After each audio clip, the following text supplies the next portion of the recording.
Well, welcome to Vanderbilt Library's Poetry Room. We're here with Fred Arroyo, who's in town to visit the university. And Fred, could you tell us how you came to be at Vanderbilt today, please? Yes, I was invited by the current English department chair, Lorraine Lopez, and to give a reading, but also to take part in this Latino and Latina Studies Symposium, as well as take part in the literary conference that's taking place, the ALSCW. And I'm new to the South. This is only my second year, but the panel is about, the focus of the symposium too is beyond the black and white binary in the South. So she wanted to, I guess, give my perspective as someone being new to the South and the kind of writing that I'm doing now. So that's why I'm here. I'm the author of, I'm a very place-based writer, so I'm the author of The Region of Lost Names and a collection of stories called Western Avenue and Other Fictions. And then I'm reading from a book while I'm here, which is my brand new book that will be out in 2020, which is called Sown in Earth, Essays on Memory, Place, and Writing. Well, thank you. We're here to talk about book love, and historian Laura Miller writes that the first book we fall in love with shapes us every bit as much as the first person we fall in love with, and that emotional attachment affects sometimes our choices as adults. We're going to ask you a bunch of questions, and thank you for sharing your book loves with us. What was the first book you fell in love with? I think I'm going to give a little bit of an odd answer, so I just want to preface a little bit just because I have the opportunity to, in case someone else out there sort of sees this. I grew up in a house where we had no books. My father only had a third grade education. My mother hadn't graduated from high school. And we had three main books, and the three books were the Bible, King James Version Bible, this Borinquen history, so that's the native word, the indigenous name for Puerto Rico. So it was a pictorial history of Puerto Rico. And volume 7 of this encyclopedia set of the Civil War. So you go to the grocery store and they give you volume 7 for free, and then you'd be on a payment plan to get the rest of the encyclopedia. And I would leaf through that book a lot, that Civil War encyclopedia, as well as the picture book, and in the Bible, certain names and addresses of family was written in it. And so then when I went to school, I was a terrible student as well. I struggled for a long time, probably because I was struggling because I grew up bilingual, and then all of a sudden got placed in a situation where I had to do everything in English. But about at the age of 22, I was at she wasn't my wife then, but my wife's house, and her mother was having a garage sale, and I was walking and browsing around, and there was kind of a worn copy of Ernest Hemingway's The Sun Also Rises, and it's a beautiful Scribner paperback edition, and it's got the houses like you see in southern France and Spain with the red tile roofs and the white, and didn't know anything about it. I know that's hard to believe in America, but I didn't know who Ernest Hemingway was. And I picked it up and saw the picture of him, Oak Park, Illinois. And I went right away in the back of a house and started reading that book. And it really affected me because it was all just so simple and quotidian, but it had a lot of physical details and place and imagery and actions. In the very beginning, these people, they're washing the sidewalks and the streets with hoses. The character's sitting there eating brioche and drinking coffee, watching the students walk up to go to the law school or the Sorbonne. And it just all seemed very simple, even though it was very foreign.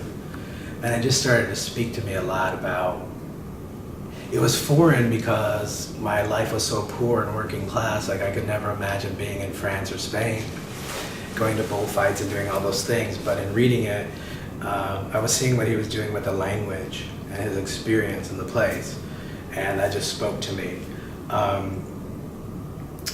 In fact, not too long after that, I had a memory that was about 12 years old, and I basically forgot about it. And it was of my grandmother cooking in the kitchen. And I was so far away from that memory. It was in Puerto Rico, and I was just a child. But then one rainy night, I just sat down and like just wrote a paragraph and wrote that little bit of story. And I kept writing that story over and over again over the years. And just, quicker part of the story is that I don't remember how, because this was pre-internet days. Somehow I learned a little bit about who Ernest Hemingway was. And regardless of that was the time, and it's still, people were kind of shying away from reading him at all. He was too much of a myth people did not like. But I didn't have any of that knowledge. I just knew how the book spoke to me. It released all this stuff in my imagination, and I started going to community college, taking English classes and writing. So I worked at a factory at the same time, 12 hours a night, 4 days a week, 1 week, 3 days a week the next week. But I always had Friday, Saturday, and Sunday off. So on Fridays at about 5 in the morning, I'd get up and I'd drive 3 or 4 hours north, and I would go to Walloon Lake and Traverse City and Hortons Bay, to where the Hemingways used to go in the summertime, where they still have a house. And I could, of course, not meet him, but I would just drive around those country roads. I would walk, and it was as if I was trying to look for his ghost. But I know now that I do this a lot with writers. I read their work, and then I go to the places in which they wrote in, and I just travel around there so I can kind of feel the connection between what I read on the pages and what I experience in the landscape, which is a very important part of my own writing. So I think that book was very important. Have you reread it? And if so, how do you feel about it now? I have reread it, and a couple times, several times recently, and I reread it, and I didn't really like it as much. I found some of the writing that was cold, and the thing about Hemingway is you can see right away where he becomes a really bad writer, and people kind of forget about that, because he parodies himself in a way, and he had a struggle with, he really wanted to be intellectual, so he tries to show that sometimes. So even though I really admire that book, and I still do, I started to see some of those things. But I think that's probably just 20 more years of writing and thinking about how I would do something. So now I started, I can question that, which I think is really good and important, that we value these books, but then we don't let them master us. We start to sometimes say, well, I got to get on the same. I'm just as good as you, and you didn't get this right here. So I see that in that book. But then what that led me to is he has a posthumous book called A Moveable Feast, of course. A famous word people use in a lot of different ways, A Moveable Feast. And that's a book that has come out now in different editions. They won't really let it live. But that's a book I read every spring. And that comes from The Sun Also Rises. They're similar, but I love A Moveable Feast a little bit better. Because he wrote that near the end of his life, and it just seems like there's even a younger kind of Hemingway in there that's not trying to show off. And I go through real bad bouts of depression in the winter, so I read that book every spring, because it's all about food and wine and travel and writing. And it has all kinds of really good ideas for writing. So when I read that in spring, it's sort of like I have my little springtime rebirth after this hard winter. Is there another book that set you on your professional path besides The Sun Also Rises? Yes. There's several. I'll mention two quick. One was in grad school, I had been reading a lot of William Butler Yeats poems for classes, and I really love them.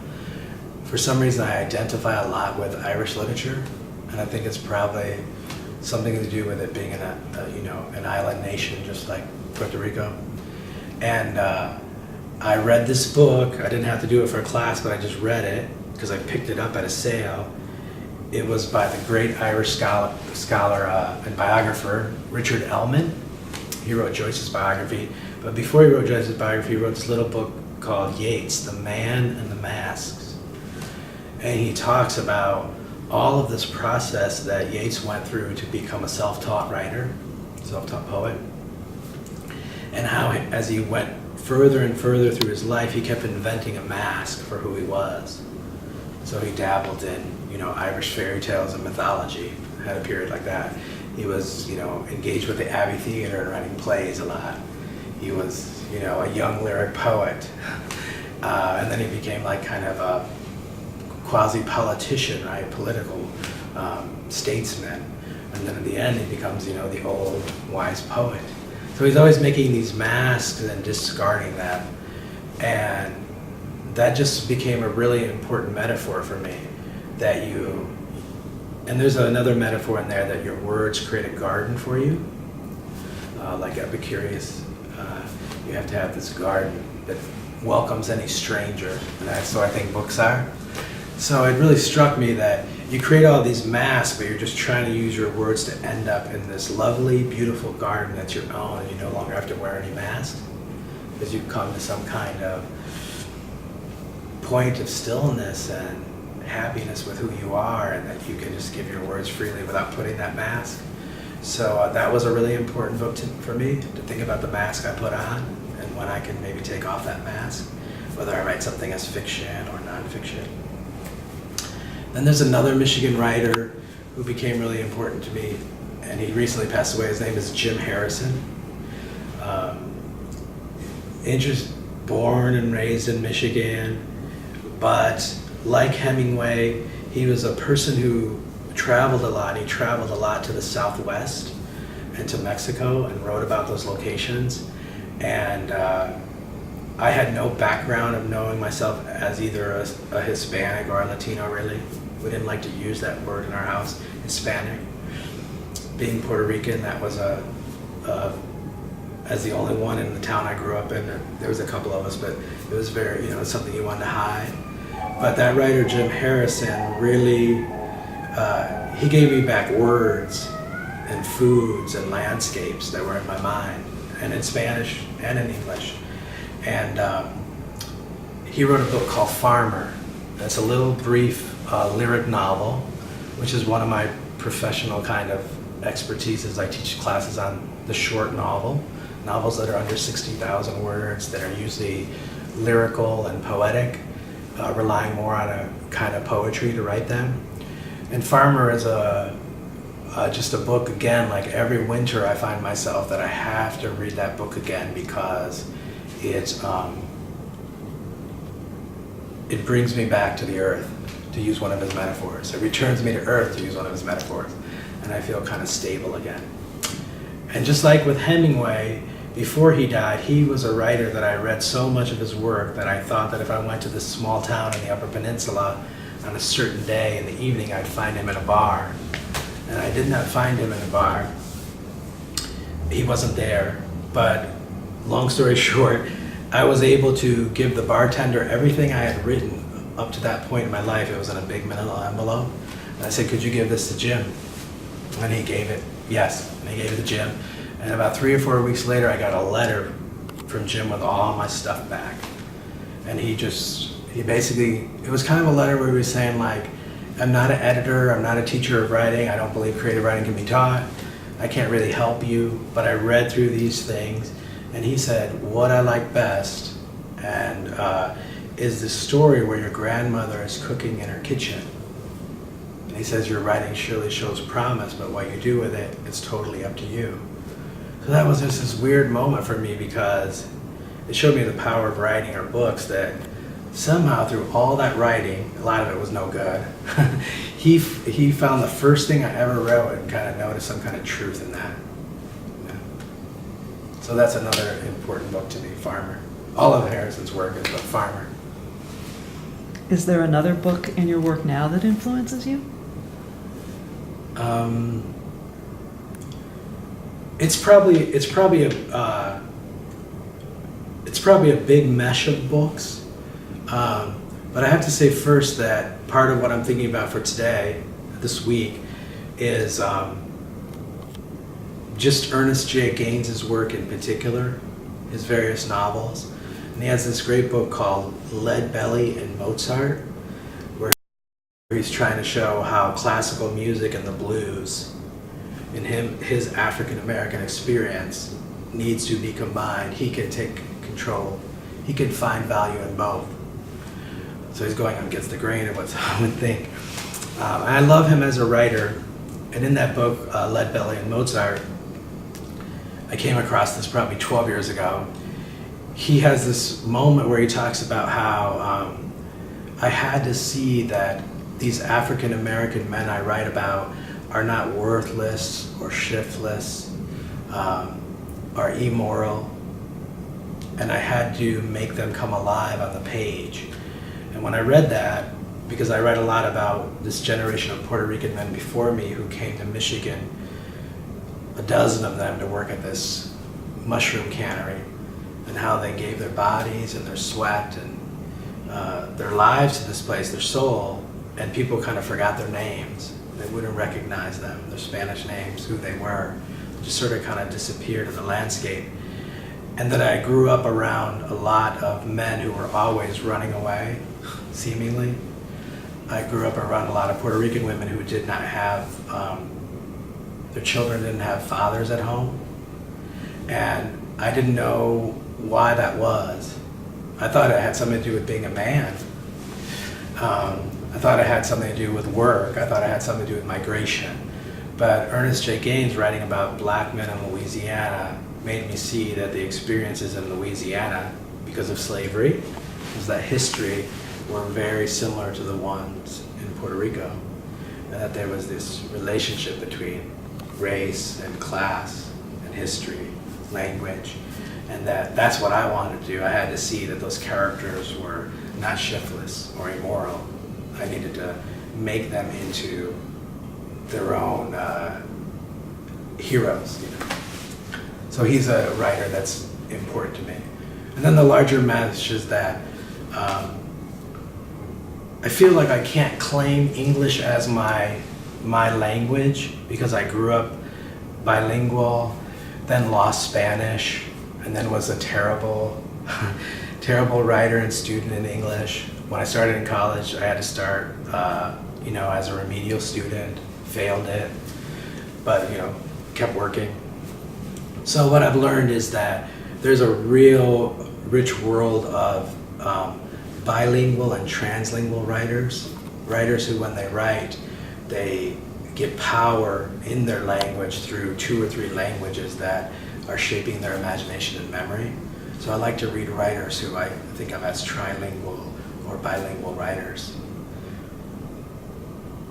Is there a particular writer that you've been reading recently that fits that group?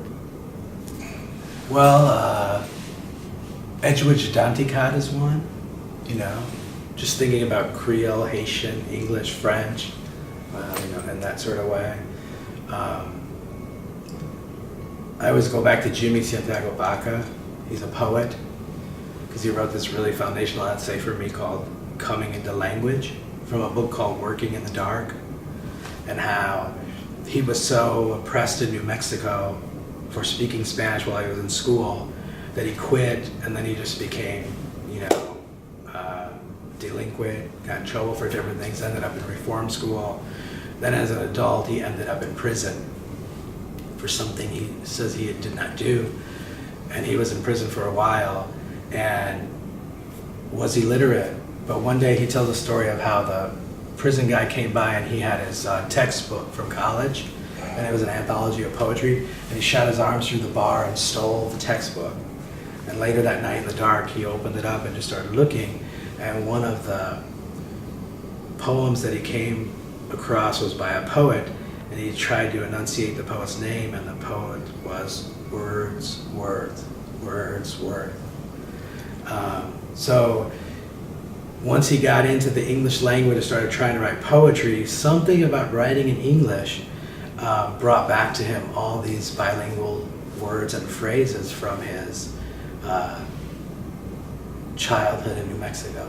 So he's another one that I think of in that way. Is there a book that you like to share with friends and family and coworkers? Sometimes it's Farmer. I think the there's two. I'm always telling people lately, like, you should read these short stories by Lucia Berlin. A Manual for Cleaning Women is the major collection. And she lived for a long time in Oakland, so she wrote a lot about the Bay Area. They're all like Latino, African American, working class people, but she writes with such a high intelligence and sensibility, but she still keeps going back through a working class aesthetic. But the interesting thing was when she was born in Alaska, I believe, and her father was a miner. Right after she was born, he went to Chile. And they went to Chile and became really wealthy and lived this opulent life. And she grew up there until she was about 15 or 16. And for all intents and purposes, I mean, she became Latina, Spanish. Spanish was her major language. And then something happened and they had to come back to Texas and live with this poor side of the family. But then again, it was a Latino community, and she fit right in.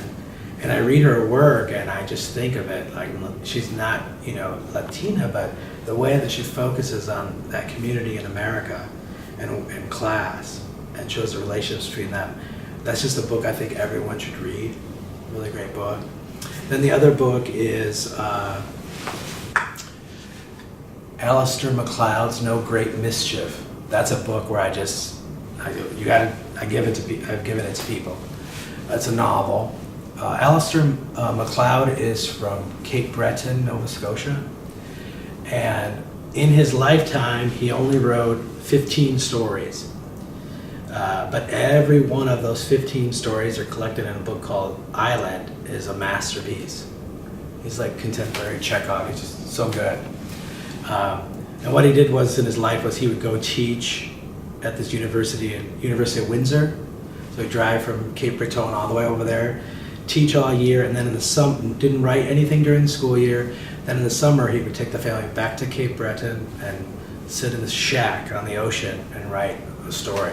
So he has these 15 masterpieces, but then he wrote a great novel called No Great Mischief, and it begins from the Scottish diaspora coming over to the New World, settling in that part of the country, and then it moves into the modern story, and there's three brothers, and they come from a family of miners, and they go like 2 miles out underneath the Atlantic seabed to mine, and that was their life.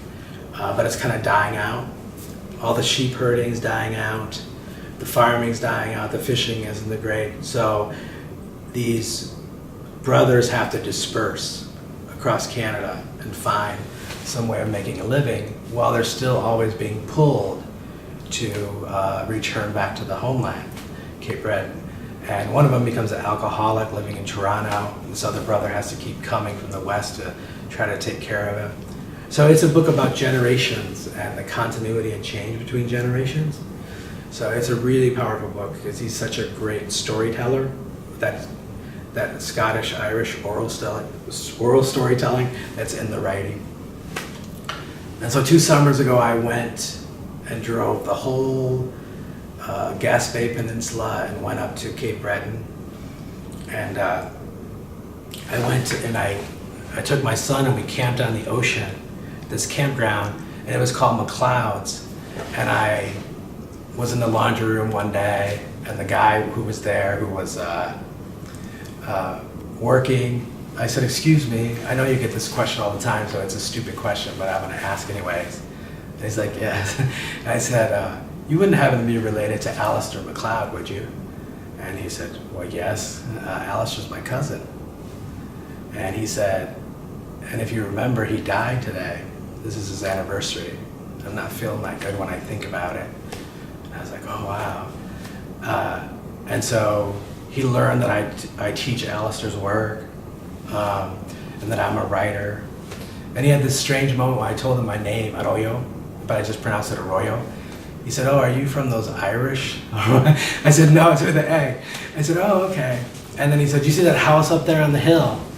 And I looked and it looked familiar, like I saw a picture of it. And he said, "Well, that's Alistair's house."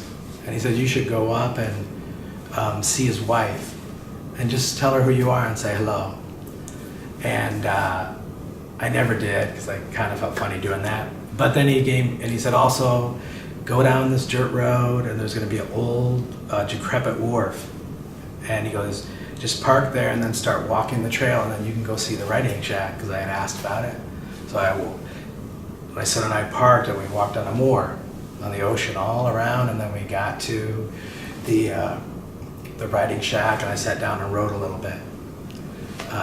So that book is also another book that's just like super memorable to me. And you'd look, when I was looking out the window as I wrote, out there is the island. And that's the actual island on the cover of the collection of stories, Island. And it's the beginning island in the No Great Mischief. Can you tell me about a gift book that you remember? Oh, right now nothing's coming to memory. But people do, and I don't get a lot of gift books, but I do get some. I have a friend, a poet and editor. He runs, his press is called Flood Editions, and they do very contemporary American poetry. And because we're talking about books and important books, he and I were colleagues, and there was a time when I used to really question everything that I wrote. And I used to just want to be so much of a perfectionist. Well, he was my reader, or in Spanish we call it the lector.